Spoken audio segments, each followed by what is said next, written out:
Welcome to the world of EV ownership.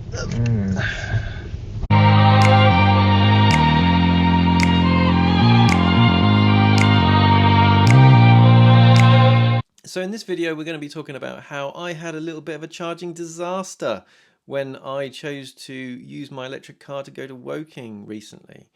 Now, I wasn't actually planning on making a video about this trip. As you can see, I've only got really some dash cam footage and a little bit of other footage that I took with my mobile phone, because I thought I was going to have absolutely no problems with this trip whatsoever.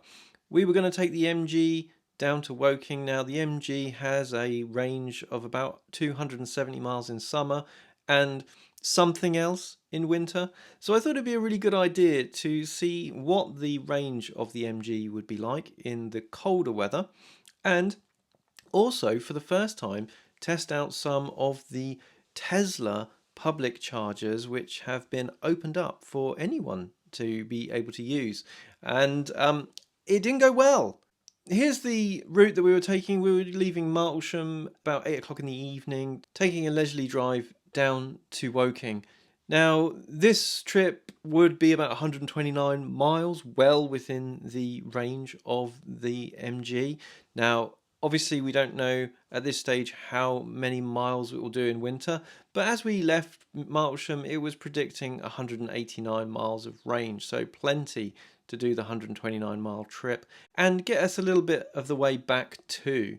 Now, my plan was not to charge at all on the way down. The intention was that we would have enough range to get back to Uxbridge and the Tesla chargers there, which was about 20 miles away on the return journey. It would mean a slight detour off the M25, but as we were travelling back in the evening of that day, I thought because there's a nice retail park there, we could put the car on charge, and then we could have a bite to eat and then come back and the car would have enough charge in it to go back home.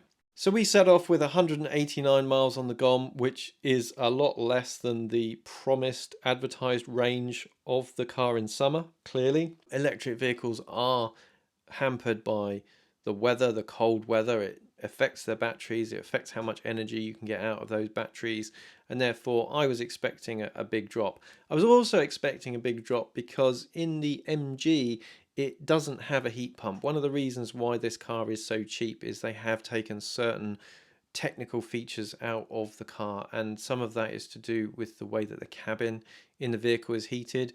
It has a fairly rudimentary cabin heater, which is like one of those old bar heaters, and they use a lot of energy, whereas a heat pump would be more efficient, and therefore the range between summer and winter would be more consistent.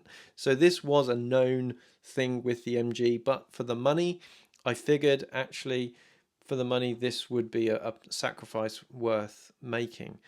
When we did arrive at the destination, having done 129 miles, we found that we had 66 miles of range remaining, which means the car actually was capable of 195 miles. So its estimate at the beginning of the journey was slightly pessimistic, which is of course what you want. Now, I woke up in the morning and I had a quick look on the map. We were staying in a Premier Inn in the middle of Woking, and if you've ever stayed in one of these, it's a budget hotel. They're pretty decent, but it is about £10 each for breakfast. So we thought, actually, do you know what, let's go to a local cafe which was in the Morrisons, and it just so happened that Morrisons had Woking's only supercharger in that car park.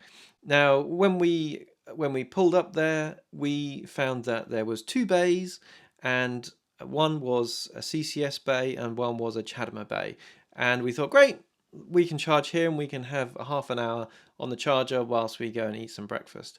Unfortunately, this Genie Point charger it filled me with anything less than the charging confidence that it promised. And the main reason for that was because this charger only charges one EV at a time, despite it being located with 2 parking spaces. Now, this is a bit annoying, and it's something that charging networks have really got to sort out. If you're going to have a charger where it can only charge one car, even though it's got 2 sockets on it, then they really need to sort out how these things are installed. And it's fair to say that in Woking there's an absolute dearth of fast charging equipment. Now, I wasn't too bothered about this because this was never part of the plan. This was like a bonus plan. This is a thing that I found when I was just having a look at some stuff in the hotel room, and I thought, well, why not? Let's do that, and we can charge. If we can't charge, there's no biggie. We can just charge as per the plan. What we were going to do, we were going to go to the Tesla chargers at Uxbridge, no problem. So we went about our day, and then in the evening we set off for Uxbridge and the Tesla Superchargers. Now, when we got there, these Tesla Superchargers were actually in an underground car park that we had to gain access to via a barrier. 24-hour parking, not a problem. But it did say as we entered the car park that we would have to pay parking charges whilst we were charging as well. Now, unfortunately, even though these Tesla chargers are supposed to be opened up to charge any car now, and in fact on the Tesla app has been refreshed so that you can select to charge your non-Tesla. It turned out that, try as we might, and my God did we try, we could not get the MG to charge. We tried one socket, and at first we thought, well, maybe that's the socket that's the problem. It did look a bit dodgy, perhaps someone had messed with it, damaged it slightly. So we tried another one, and then we tried another one, and out of the 3 that we tried, we could not get the charger to work on the MG. It would connect, and then it would say it couldn't find the car, and then it would disconnect pretty quickly.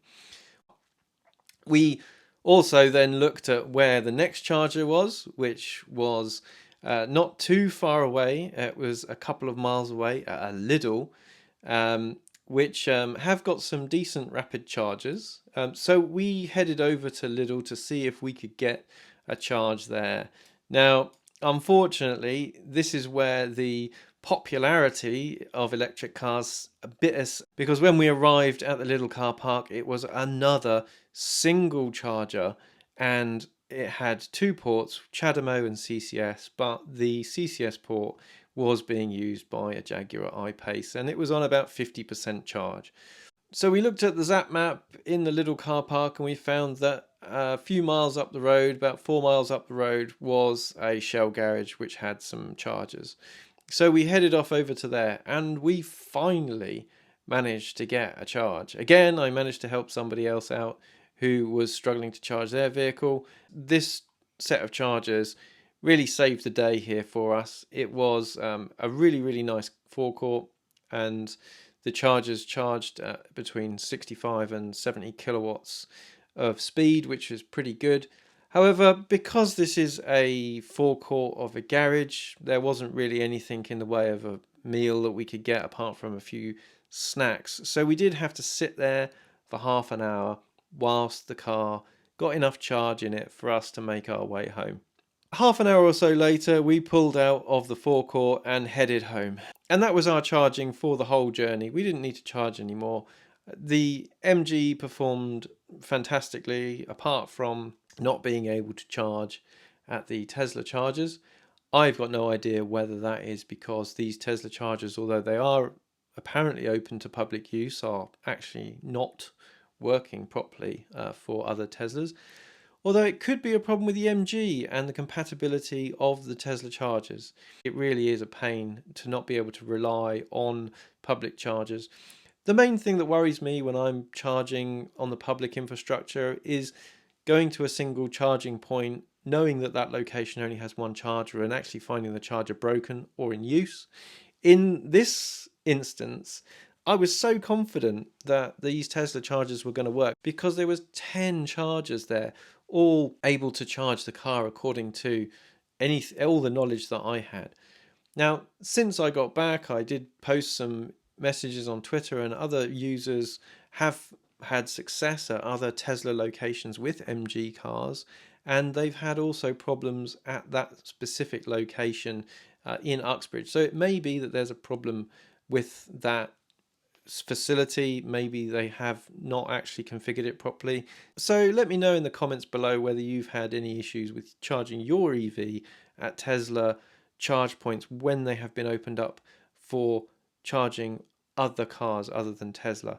Now, it's not all Tesla locations that have been opened up for this. There are only a few in the UK, and it's a real shame that we weren't able to take advantage of that, because this would have been an absolutely brilliant journey with absolutely no problems whatsoever.